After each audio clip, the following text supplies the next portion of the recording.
Hi, നമ്മുടെ day 25 ആണ്. നമ്മുടെ ചലഞ്ചും കാര്യങ്ങളൊക്കെ ഉഷാറായിട്ട് തന്നെ നടക്കുന്നുണ്ട്. ഇതിപ്പോൾ ഒരു ക്വാർട്ടർ ഭാഗമായിട്ടുണ്ട്. ഇനിയും കിടക്കുന്ന മുന്നോട്ട് ഒരുപാട് മുന്നോട്ട് കിടക്കുന്ന നമ്മളത് ഫുള്ള് നമ്മൾ കംപ്ലീറ്റ് ചെയ്യണം. ദൈവം സഹായിച്ച് നമ്മൾ ഉറപ്പായിട്ടും കംപ്ലീറ്റ് ചെയ്യും. ഇതൊരു ചലഞ്ചാണ്. നമ്മളത് ഫിനിഷ് ചെയ്യും. കൂടെ നിന്ന് എല്ലാവർക്കും സപ്പോർട്ട് ചെയ്ത് എല്ലാവർക്കും നന്ദി. നമ്മുടെ ഫസ്റ്റ് സെറ്റ് പുഷപ്സ് നമ്മൾ വീട്ടിൽ നിന്ന് തന്നെ ചെയ്യുവാണ്. അങ്ങനെ നമ്മുടെ ഫസ്റ്റ് സെറ്റ് പുഷപ്സ് നമ്മൾ കംപ്ലീറ്റ് ആക്കി. അടുത്ത സെക്കൻഡ് സെറ്റ് പുഷപ്സും നമ്മൾ ചെയ്ത് വർക്കിനിടയിലായിരുന്നു, അത് കംപ്ലീറ്റ് ചെയ്ത്. ഫസ്റ്റ് സെറ്റ് പുള്ളപ്സും നമ്മൾ അങ്ങനെ ചെയ്തു. ഫസ്റ്റ് സെറ്റ് പുള്ളപ്സ് നമ്മൾ കംപ്ലീറ്റ് ചെയ്ത്. ദെൻ സെക്കൻഡ് സെറ്റ് പുള്ളപ്സ് ആയിരുന്നു. സെക്കൻഡ് സെറ്റ് പുള്ളപ്സും നമ്മൾ ഫിനിഷ് ചെയ്തു. ദെൻ തേർഡ് സെറ്റ് പുഷപ്സ് ആണ്. കുറേ കൂട്ടുകാർ നമ്മളിവിടെ ചെയ്യുന്നുണ്ട് വർക്കൗട്ട്. അവരെല്ലാം പ്രത്യേകം ശ്രദ്ധിക്കുക. പ്രോപ്പർ സ്ട്രെച്ചിങ് ആയാലും ലൂസിങ് ആയാലും റെസ്റ്റ് ആയാലും നല്ലപോലെ ശ്രദ്ധിക്കുക.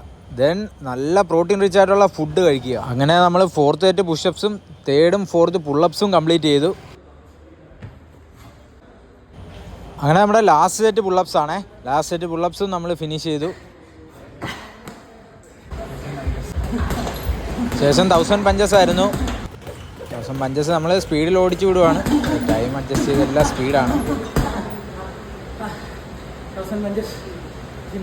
ജീവിതം എന്നൊരു യാത്രയിൽ നമ്മൾ ലക്ഷ്യങ്ങൾ എത്തുന്നിടം വരെ പോരാടുക. Safe it. ഇന്ന് വർക്കൊക്കെ കഴിഞ്ഞ് വന്ന് ലാസ്റ്റ് കുറച്ച് താമസിച്ചു പോയി. ലാസ്റ്റ് 100 പുഷപ്സ് ജിമ്മ് ക്ലോസ് ചെയ്യുന്ന ടൈമിലായിരുന്നു കംപ്ലീറ്റ് ചെയ്തത്. ഇന്നങ്ങനെ താമസിച്ച് കുറച്ച് ലേറ്റായിപ്പോയി. നമ്മൾ ചലഞ്ച് കംപ്ലീറ്റ് ആക്കി. അങ്ങനെ വർക്കൗട്ടിന് ശേഷം ലാസ്റ്റ് നമ്മുടെ ചായ